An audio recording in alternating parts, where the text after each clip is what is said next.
Hey everybody, welcome back to the channel. I am Huck, and today I'm finally going to review The French Connection. That's right, we just lost William Friedkin, so it kind of got me off my butt to check out this film and see what all the hoopla is about, especially with all the editing out of certain scenes and content from Disney, and I just wanted to find out what the deal was with this film, both in that regard and why it's considered such a classic. So why did I think? Stick around and find out.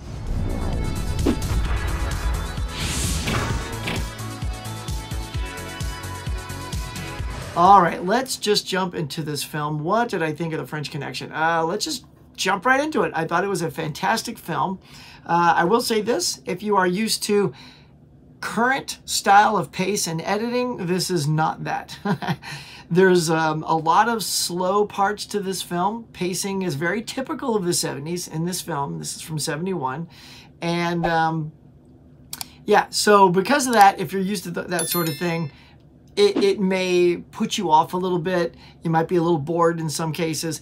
However, there's also a scene in it which is very well edited, which is the big car chase that everyone's familiar with, where Gene Hackman's character, Popeye Doyle, is chasing the train on the tracks above, and that is extremely well edited. In fact, this film was nominated for many Academy Awards, winning 5 of them for Best Picture, Actor, Director, Editor, and Screenplay. The film is from 1971 and it's rated R, runs an hour and 44 minutes, and of course it is directed by William Friedkin. It's basically this story of, a pair of cops. It's him and Roy Scheider, so it's Gene Hackman and Roy Scheider, the two cops, trying to take down these drug, lords who come into town, and they're trying to work these drugs through the system.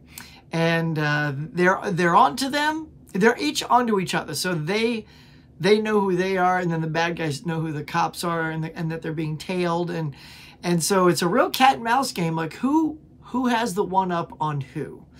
And Hackman is fantastic. This is a star-making vehicle for him, and I watched the supplementals, some of the making ofs and interviews after this. And in fact, the whole editing issue where Disney cut out some of the stuff in the front where the character of Popeye Doyle throws out some racial slurs was taken out. Well, that is integral to this character. So in the commentary, which I checked a little bit of, Friedkin talks about that scene and that Popeye Doyle is that kind of character. Need a little help there? You dumb. How the hell did I know he had a knife? Never trust him. He could have been white. Never trust anyone. Ray is all suave sophistication and charm. And this worked well for the film because Doyle, played by Hackman, is just the opposite. And that's really the theme of the film, the thin line between the policeman and the criminal. The cop who has the badge is basically an obsessive, brutalizing racist, and the narcotics smuggler is a gourmet. He dresses well, he loves his wife, he's in every imaginable way a charming human being. And so I was constantly throughout the film trying to play that contrast and the thin line between them, which very often crossed over. And then there is a supplemental in here where they interview Gene Hackman, and it's a fairly, newish interview.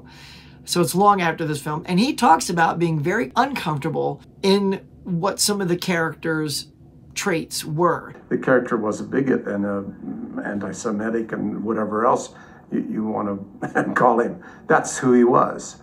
It was difficult for me to say the N-word. I protested somewhat, but there was a part of me that also said, that's who the guy is. I mean, you like him or not, that's who he was. You couldn't really whitewash him. And that's what this film is. You can't go around Disney and anybody else that wants to take, art like this and cut it. You can't change that. You are literally, that's sort of a TV edit, right? I get that if it's going to air on broadcast television and you got to edit those things out for standards and practices, that's fine, that's great. But when you're sort of just showing the film as is, streaming, that's the film. It's rated R. It's got those racial issues in there that paints a picture of what this cop is like. And, he's not super lovable, but man, Hackman is outstanding in this role. yeah, so just go over a few of the great bonus features that are on here. Here, I'll flash it up here and give you a little still frame right there, and you'll see that there's commentary from William Friedkin, commentary with Gene Hackman and Roy Scheider, isolated score, trivia tracks, deleted scenes, Anatomy of a Chase, Hackman on Doyle, and that is the interview that I watched where he talks about those issues. You got Friedkin and Grossi, Remembering the Real French Connection, Scenes of the Crime, Cop Jazz, the music of Don Ellis, Rogue Cop, The Noir Connection, The Making of the Connection, The Untold Stories of the French Connection, and a few other goodies. So this is very loaded. I mean, this is like a $10 title on Blu-ray, super loaded, very well worth it. So if you want to find out what a piece of, classic cinema feels like, and you want to learn a lot about it, this is the one to get. So what is my overall impression of the film The French Connection? I liked it. I liked it quite a bit. You definitely just got to stick with it. It's not, like I said, a fast-paced, fast-moving thing. There's a lot of scenes and moments when Hackman is like, he's following these guys, and then he stops and he looks, and the other guy looks back, and then they cut to his partner, and he's on the scope too, and he's looking, and then he looks, and then the bad guys look, and there's just a lot of that throughout the film. But, that's how they tell this story. In fact, a lot of the runtime is really done with not a lot of dialogue. I would say there's a lot of unspoken moments. And I'm not going to say silence, because Friedkin really uses the atmosphere a lot of the city that he's in. So the overhead train that's going by during the chase, it's the car noise, the brakes and the wheels squealing and the train going overhead.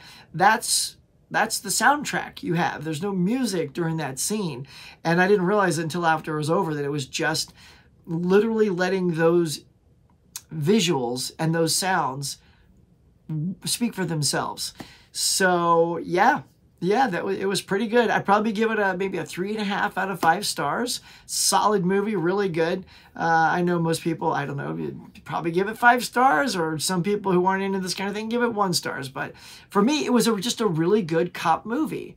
I wouldn't say that it was anything exceptional or super elevated, but it was a really solid piece of filmmaking, and you can see he did such a good job, getting his chops going on a film like this, that it just shows in all of his other work. So I highly recommend The French Connection. If you have not seen it, it is well worth your time, especially just for the performance of Hackman alone. Like I said, Academy Award-winning performance. He's trying to turn it down. Friedkin said don't. He wins the Academy Award, and then he goes on and we get the filmography that Hackman has given us. And even in his interview, Hackman says, it started my career. So if you want to see where the greatness of Hackman starts, in his own words, it starts with The French Connection. Now let's give one more review about the actual Blu-ray itself. The picture quality is excellent, especially for a film from 1971, but it is loaded with grain, y'all. So if you don't like grain, well, you may not like The French Connection. If you're used to these slick sci-fi superhero movies that are shot on digital and are crispy clean and no grain, that is not this film. So it is definitely a product of its time, and that film grain is there looking all speckly and lush, y'all. So don't let that get you down, because the film is worth your time. All right, that is going to do it for now. Thank you so much for checking out this video. Again, if you're new to my channel, please hop on down there and hit like, subscribe, Popeye Doyle, that bell button, so you get notified every time I put up my next video. That's going to do it for today, y'all. Thank you so much. And hey, while you're here, hey, check out these other great videos.